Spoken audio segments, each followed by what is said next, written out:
My wife became a doctor and celebrated by filing for divorce the same day. I signed without argument and vanished completely. She laughed with her colleagues about dead weight. Never imagining I meant it when I left. 3 years later, she located me through hospital records, finding 200 missed calls and texts I'd ignored. Final part, the comments were brutal. Most people told her that if her husband wanted to be found, he wouldn't have disappeared so thoroughly. She was right. The sections was filled with people pointing out the obvious. Men don't vanish completely, unless they have very good reasons. Several women shared their own stories about ex-husbands who'd gone no contact. The consensus was clear. This level of avoidance meant serious damage had been done. Wednesday brought the most desperate move yet. She got my address. I came home from work and found her sitting in her car outside my house. She'd been there long enough to attract attention from neighbors. Mrs. Chun across the street flagged me down as I pulled into my driveway. "That woman has been parked there since noon, asking everyone if they knew you." I told her thanks, and if she approached again to call the police about suspicious behavior. I parked in my garage and entered through the side door, avoiding her car. She knew I was home now, which meant the confrontation was coming. The doorbell rang around 7 p.m. Continuous aggressive rings for 2 minutes at a time. Then knocking, then more ringing. I ignored it and continued with dinner and reading. Around 9 p.m., she started yelling through the door. "I know you're in there, I saw your truck. We need to talk. I drove 16 hours to get here. I'm not leaving until you listen." Porch lights came on up and down the street. People were wondering about the drama on their quiet block. I called the non-emergency police line. "I'd like to report trespassing and disturbance. It's my ex-wife and she's been here several hours." The officer arrived 20 minutes later. Professional and efficient. I watched him talk with her for about 10 minutes.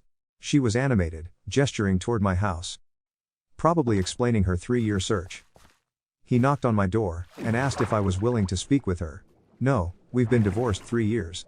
I want her removed." "Understood." He escorted her off. She left without looking back. 5 minutes later my phone buzzed.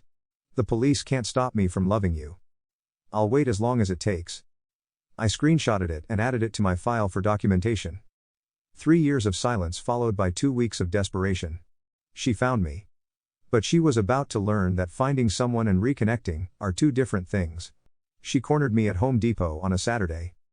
I was loading lumber when I heard her voice. "Please don't walk away, just give me 5 minutes." I turned and saw her 10 feet away. Thinner than I remembered. Dark circles, frantic energy. 5 minutes for what? To apologize, to explain, to ask for another chance. I closed the tailgate and faced her. "You had 8 years of chances. You used them all up in a parking lot 3 years ago."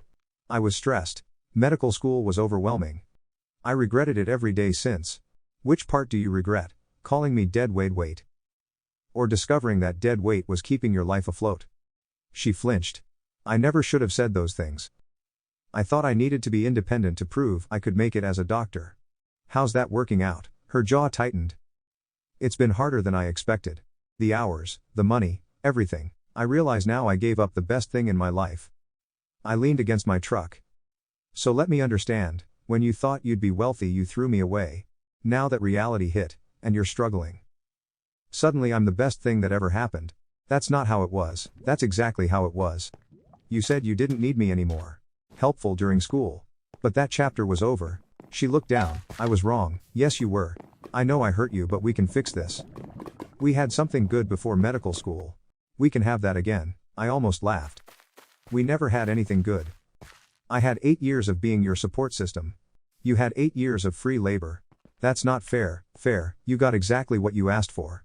A fresh start with no dead weight. I got what I deserved, a life where I'm valued.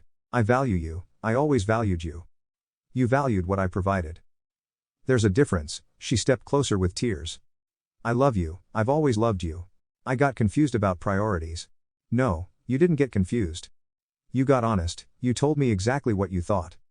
The only thing that's changed is your circumstances. People change. I've changed. Have you? Or are you desperate, because being an adult is harder than expected?" She was quiet, then asked, "What can I do to prove I'm different?" "Nothing, because I'm different now too." "What do you mean?" "I'm not the same man you discarded. That guy is gone, I'm someone else." "I don't believe that." "Sure they do. especially when they're forced to rebuild. Want to know what I've learned in 3 years? She nodded. I learned I'm good company. I have hobbies, I can have conversations without complaints about school. I learned that dating someone with their own career means partnerships instead of charity. Mutual respect is possible. You're dating someone, I'm engaged. The words hit her like a blow. She stepped back with her hand on her chest. Engaged, 3 months ago, we're marrying in September. But we're still married. No, we're not, you divorced me. Signed papers, and everything. Efficiently handled. Actually, we could still if you wanted. I don't want to. I want to move forward with someone who chose me when she had options. Not someone who wants me back, because her options failed. She was crying. This isn't how it was supposed to go. How was it supposed to go? You show up, apologize, and I accept you back. Yes, no, I don't know, I thought if I could find you and explain. You thought I'd be waiting. Like my life was on pause. She didn't answer, but her expression confirmed it. Here's what you never understood. I don't wait around for people to figure out my value. When you threw me away, I moved on completely. The man you're looking for remarried someone who appreciates him. I could appreciate you now. Too late, someone else already does. I opened my truck and got in. She watched me, hoping I'd change my mind. Instead, I rolled the window down. Next time you find something valuable, try not to throw it away. Most people only get one chance to make that mistake. I drove away, leaving her in the Home Depot parking lot. 2 weeks later, she made one last desperate move. She showed up at my workplace again. This time with a story. She told the receptionist she was a doctor, with urgent medical information about me. My supervisor called me. Your ex is back claiming medical emergency. Should I call security? Let me handle this. I walked to the lobby. She was waiting in scrubs. She looked worse, surviving on coffee and false hope. Medical emergency, I asked. I needed to see you. And you thought impersonating a doctor with urgent information was appropriate. I am a doctor, you're also a liar. There's no emergency, she shook her head with tears. Here's what's going to happen. I'll give you 2 things, and then this ends forever. I pulled an envelope. First, this is a restraining order. Any further contact becomes a legal matter. Her hands shook. Second, this is for you. I handed her a wedding invitation. My name and my fiancé's name in script with the date and venue. I want you to understand I'm not just moving on. I've already moved on. She stared at it like it might vanish. My fiancé knows about you. Our marriage, divorce, and your attempts. She's not threatened. Because she understands what you never did. What's that? That when someone chooses you every day instead of keeping you until something better comes along. It creates a different kind of relationship. Security had arrived. These men will escort you to your car. If I see you again, the next conversation is with my lawyer. She was crying, clutching the order and invitation. I know I made mistakes, but this feels cruel. Cruel would be leading you on. This is honest. I love you. I know you think you do. But love isn't something you discover when desperate. It's what you nurture when you have choices. Security guided her out. She turned one last time. Will you ever forgive me? I already have. That's why I moved on. She left and I never saw her again. 6 months later, I married my fiancée in a small ceremony. I promised to choose her every day. She promised the same. Sometimes the best revenge isn't getting even.